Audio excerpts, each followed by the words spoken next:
Hello everyone, আসসালামু আলাইকুম। আমরা পৌঁছে গেলাম ভাঙা এক্সপ্রেসে। স্বাধীন এক্সপ্রেস থেকে নেমে কিছু সময়ের জন্য আমরা অপেক্ষা করলাম। চারিদিকের প্রকৃতিটা এত ভালো লাগছিল যে দেখার মতো নয়নাভিরাম। এটা আমার বাংলাদেশ। কিছুক্ষণ দাঁড়িয়ে দেখেছি এবং আমাদের লোকাল বাসে এসেছিলাম, তাড়াতাড়ি ফরিদপুরে এসে পৌঁছাবো দেখে, যে কারণে ভাঙা এক্সপ্রেসে এসে নেমে পড়লাম। এবং এই রাস্তা হয়ে আমাদের নিচে নামতে হবে সবাইকে। ব্যাগগুলো হাতে আছে আমার হাজব্যান্ডের। বাচ্চাদেরকে নিয়ে আস্তে আস্তে নেমে পড়লাম। খুব সুন্দর একটা রাস্তা ছিল, জঙ্গলের রাস্তার মতো। দেখতে বেশ দূর থেকে ভয় লাগছিল, তারপরে নেমে গিয়ে দেখলাম ভয়ের কোনো কারণ নাই। আস্তে আস্তে আমরা সকলে নেমে গেলাম।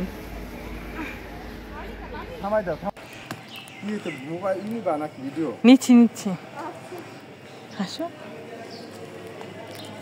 দাও আস্তে আস্তে আসবে।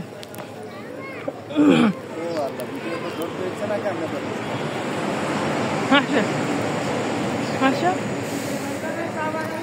আমরা আফ্রিকার জঙ্গল পার হচ্ছি, চলে যাচ্ছি বিদেশে। আমরা সামনে কাশফুল দেখতে পেয়েছিলাম। ওরা বিদেশে চলে যাচ্ছে। এই ধরো, এটা ধরো, ব্যাগ শুধু ধরো। তোমরা কই যাচ্ছ? আমরা চলে যাচ্ছি বিদেশে। আমরা ব্রিজের নিচ দিয়ে সামনের দিকে এগিয়ে গেলাম। ভাঙা এক্সপ্রেসে আরও অনেক সুন্দর সুন্দর রাস্তা আছে, তো আমরা নিচের রাস্তার দিকে এগিয়ে যাচ্ছি। সামনে বাস পাওয়া যাবে, স্টেশনে দাঁড়াবো এবং সেখান থেকে বাসে উঠে আমরা চলে যাব ফরিদপুর মেইন শহরে।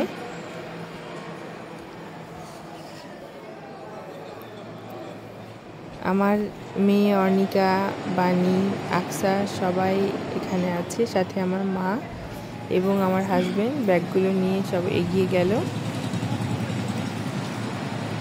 রাস্তাটা দেখবেন, মনে হচ্ছে এই রাস্তাটা একটি শহর, বোঝাই যায় না বাংলাদেশের কোনো একটা রাস্তা। এই ভাঙা রাস্তা মনে হচ্ছে দেশের বাইরে কোথাও। আমরা নিচে নেমে আসলাম ব্রিজের নিচে এবং সেখানে অপেক্ষা করছি বাসের জন্য। কিছুক্ষণের মধ্যে বাস চলে আসবে, আমরা ফরিদপুরের মেইন শহরে যাব। আর এই ফাঁকে আমরা কথা বলবো এখানকার সম্বন্ধে, আমার হাজবেন্ড কি বলে, চলুন দেখা যাক। আমরা ঢাকা থেকে ভাঙ্গার এক্সপ্রেসের নিচে এসে নামলাম, আর কিছুক্ষণের মধ্যে ফরিদপুরের গাড়িতে উঠবো, ফরিদপুরে গিয়ে পৌঁছাবো। এটা ফরিদপুরে আর একটা থানা, ভাঙ্গা থানা, যে পদ্মা সেতু হয়ে ভাঙ্গা এক্সপ্রেসে এসে নামছি। এখন আমরা ফরিদপুর সদর, ফরিদপুরের গাড়িতে উঠে ফরিদপুর চলে যাব। সবাইকে শীতের শুভেচ্ছা। Thank you so much. তো সবাই আমাদের জন্য দোয়া করবেন। আমরা চলে যাচ্ছি ফরিদপুর, ঘুরতে এসেছি, শীতের পিঠাপুলি খাওয়ার জন্য। দাওয়াতে যাচ্ছি আমার শ্বশুর বাড়ি।